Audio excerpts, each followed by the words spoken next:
ก็เป็นวิทยุ MP3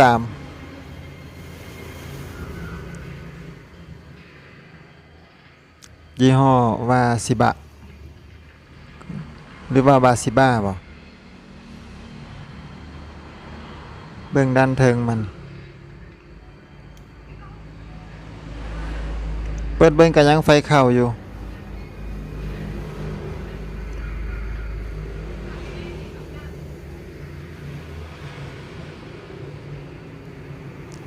มาหน่อยหนึ่งเป็น FM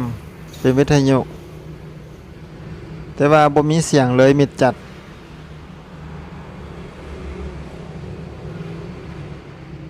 มิดเสียงเลยบ่ดัง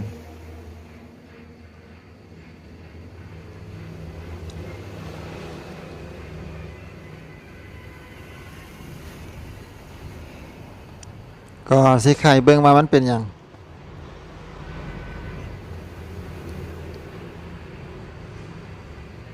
ทานกับก้อนบักใหญ่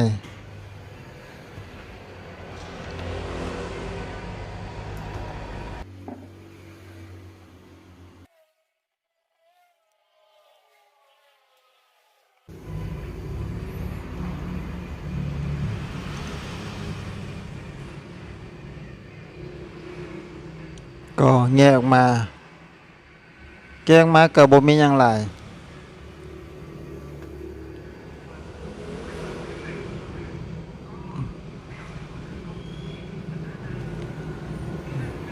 แนมเบิ่งก็เห็นแต่สายไฟ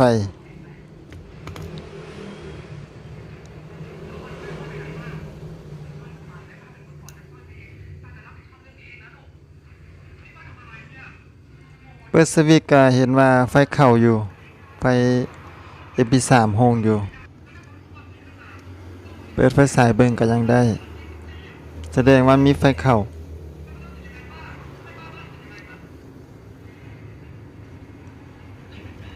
ก็สิวัดเบิ่งสวิตช์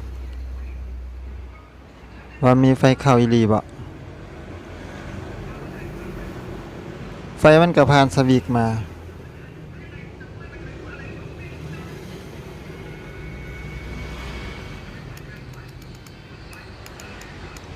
วันนี้สิวัดเบิ่งลำโพงว่าลำโพงขาดบ่ถ้าลำโพงขาดมันก็บ่ดังได้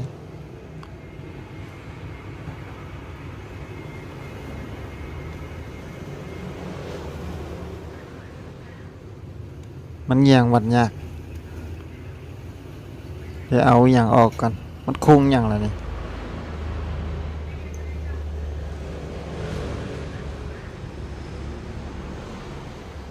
วัดเบิ่งลำโพงก็บ่ขาดยังดังแก๊กๆอยู่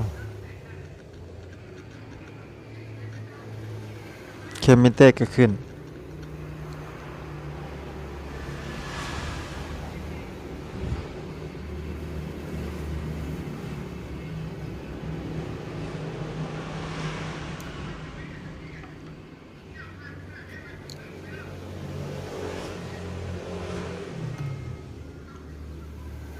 ก็สิหันน็อตออกมาแล้วก็จะปีนเบิ่งแผ่นว่ามันเป็นเท่าใด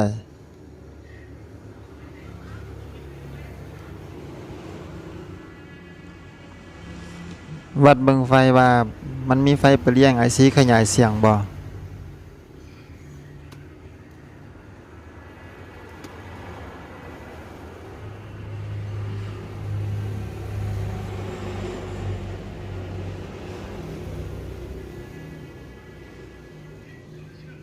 อันนี้มันล็อกสวิตช์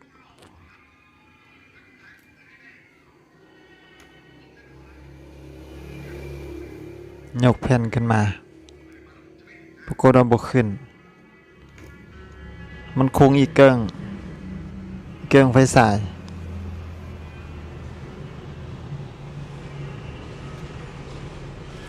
ออกมาละยกเบิ่ง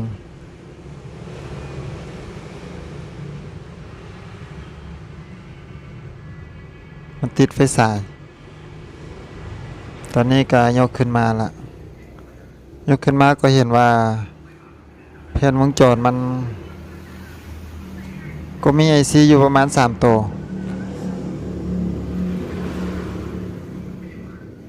ก็เห็นมีทรานซิสเตอร์ตัวหนึ่งใหม่ก็จะซูมภาพเข้ามาให้เบิ่งใกล้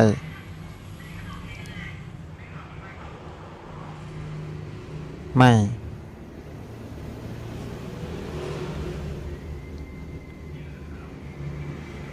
ตัวน้อยๆนี่แหละทรานซิสเตอร์ตัวน้อยๆนี่ไม่แล้ว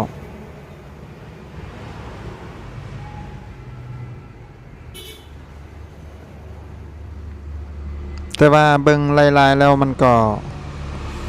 เป็นวงจรโมงเป็นวงจรไฟไปเลี้ยงโมง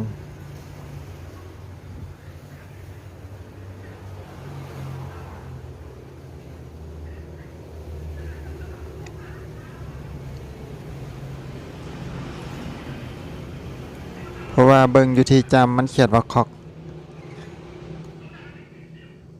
วิทยุในนี้มันมีโมงแน่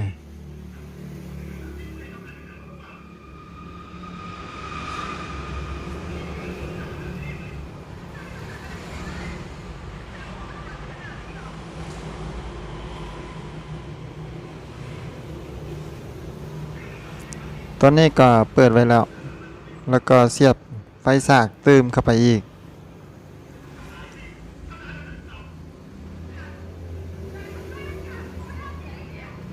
เอาเมมโมรี่มาเสียบใส่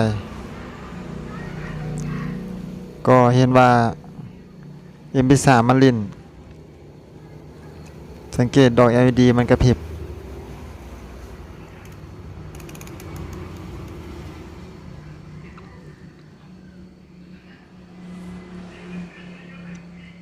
ก็สิมาวัดไฟเบิ่งว่า IC ขยายเสียงมีไฟมาเลี้ยงบ่ถ้า IC ขยายเสียงมีไฟมาเลี้ยงก็แต่ว่ามันบ่เกิดเสียงดังก็แปลว่า IC ขยายเสียงตายค่อยกะสิซ้อ IC ขยายเสียงตัวใหม่มาใส่ก็ปรากฏว่ามีไฟมาเลี้ยง IC ขยายเสียง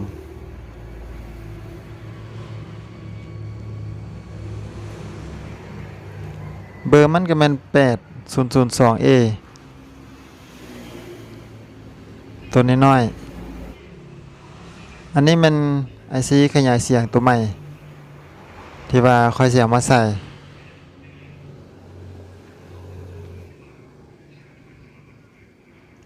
ก็สิโจทย์เอาตัวเก่าออกก่อนจากนั้นจังค่อยสิใส่ตัวใหม่เข้าไป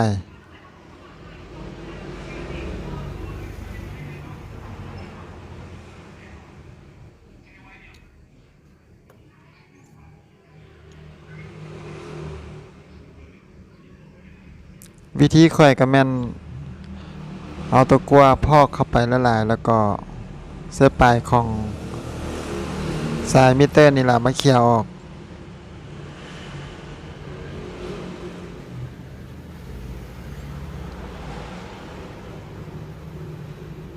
ตอนนี้มันเสียออกละ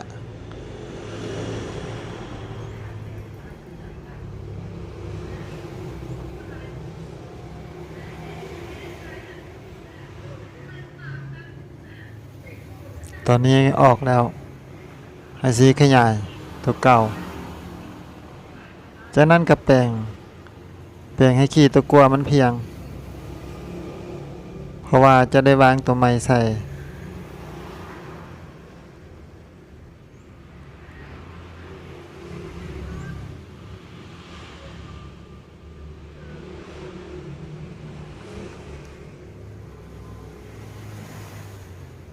มันมีขีดตัวกลัวติดอยู่แผ่นเคลียร์ออก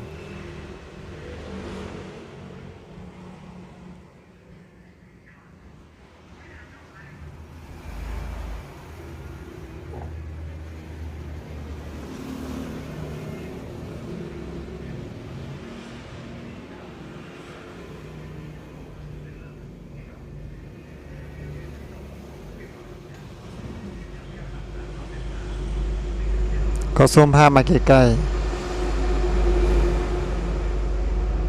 ภาพมันอยู่ไกลบ่เห็นดี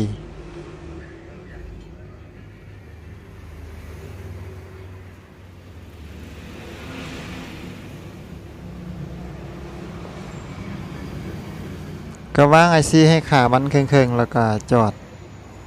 ขามัน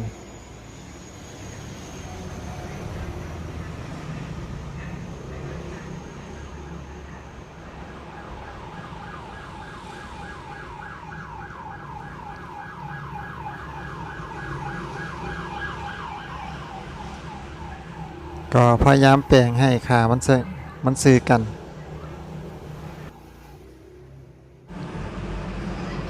ก็พอกตะกัวเสียเลยไปก็ไปพาไปดอกอาบน้ำเลย แล้วก็ยกคอนจอดขึ้นมันก็จะติดเองเอาข้องเราไปซื้อข้าวเจ้าหมด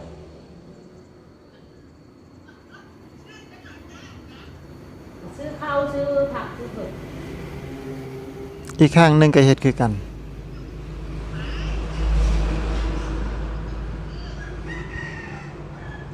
ซื้อผักซื้อนั่นแหละเป็ดกันน่ะไก่กันน่ะ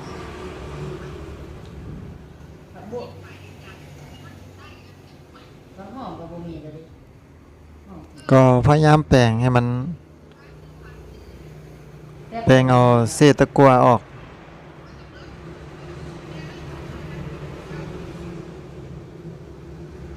ได้ย่างนะได้ย่างลงมาปะตอนนี้ก็ออกบัดละไปที่เราไปกับยืนเมื่อวานไปหยิบสิ้นนะเห็นเอิญใส่อยู่ไปหยิบสิ้นหมดเลย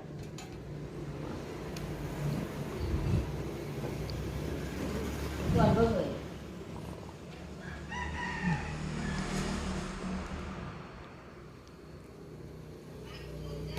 ไปได้ก็อ่าน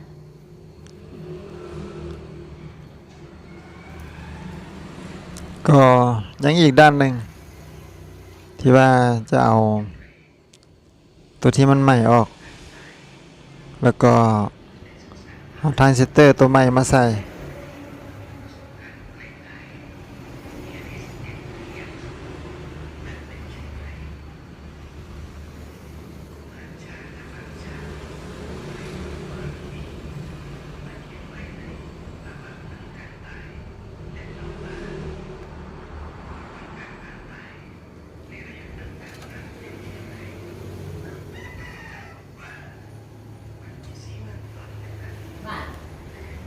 มาเอาพัดลมหรือมาเอาก้นแม่เลยมาเอาเต็มเลยหลังจากเคลียร์ตัวที่มันใหม่ออกแล้วก็สิมาวัดเบิ่งอีกว่ามีอันใดสดเติมบ่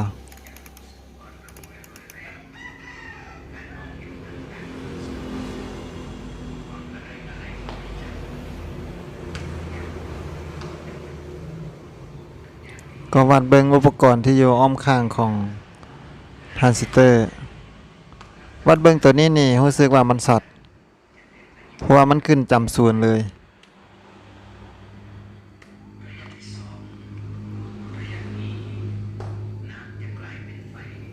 อันนี้มัน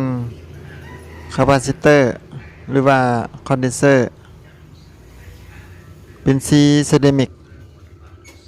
ค่าต่ำๆวัดเบิ่งแล้วสดแน่นอนละขึ้นศูนย์เลยแล้วค่อยก็จอดลงมาแล้วก็สิมาวัดเบิ่งอีกเทื่อหนึงเพื่อความแน่ใจว่าแม่นซีตัวนี้สดแท้บ่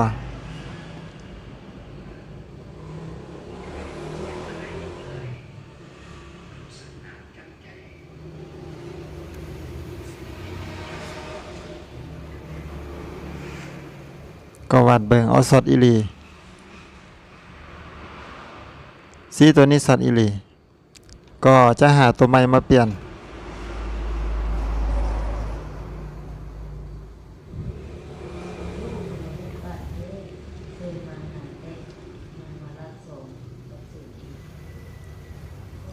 อันนี้มันตัวใหม่ที่ว่าค่อยหามาละที่ว่าจะมาเปลี่ยนใส่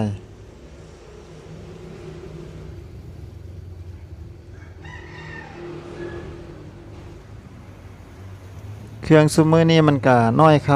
าอุปกรณ์มัน แล้วมันก็แปลงยากขึ้นยากขึ้น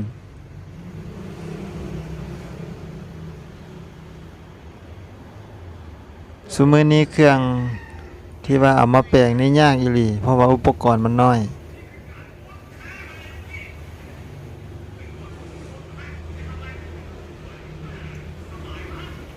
น้อยก่อนไปก่อนจอดอีก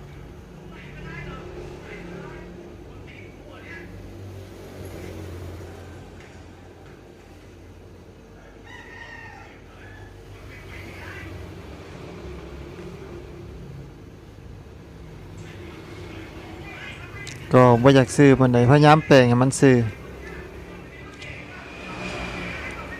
อุปกรณ์อะไรแบบนี้เขาเอิ้นว่าอุปกรณ์แบบ SMD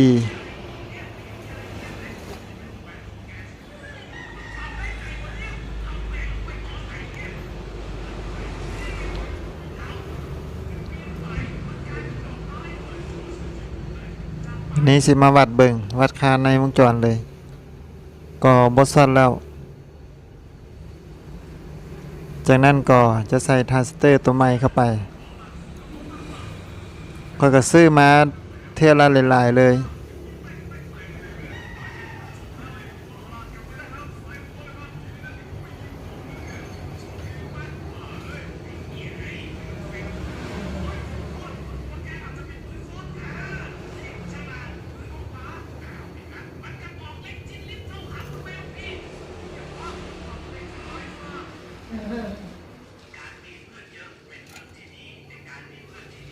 ก็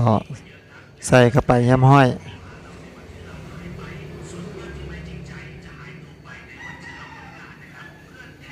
จากนั้นก็เอาทินเนอร์มาล้างพัดอนามัยให้มันสะอาด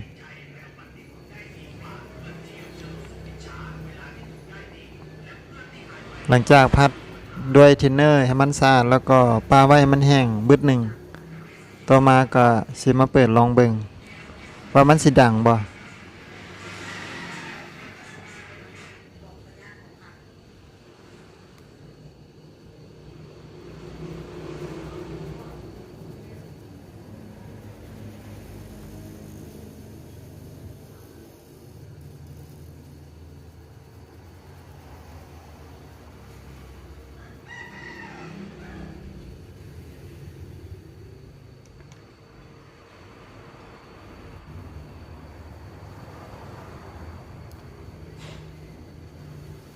ก็เปิด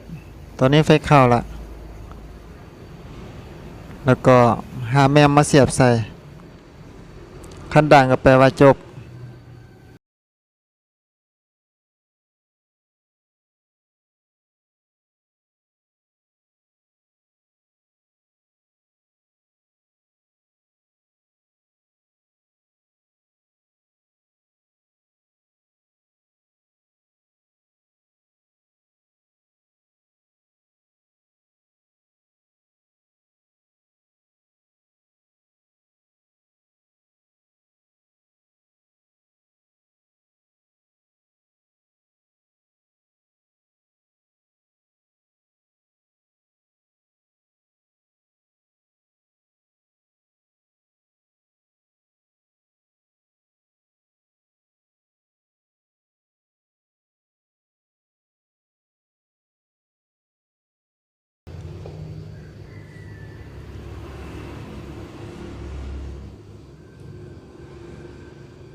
หลังจากประกอบอัดฝาเรียบร้อยแล้วก็ประกอบชิ้นส่วนให้มันครบ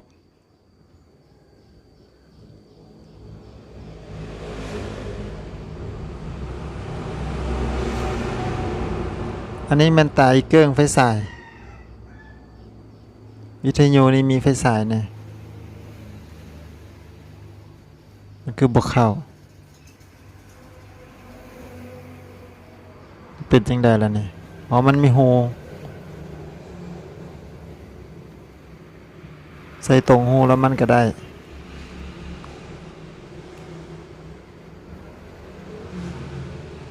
เปิดไฟฉายลองเบิ่ง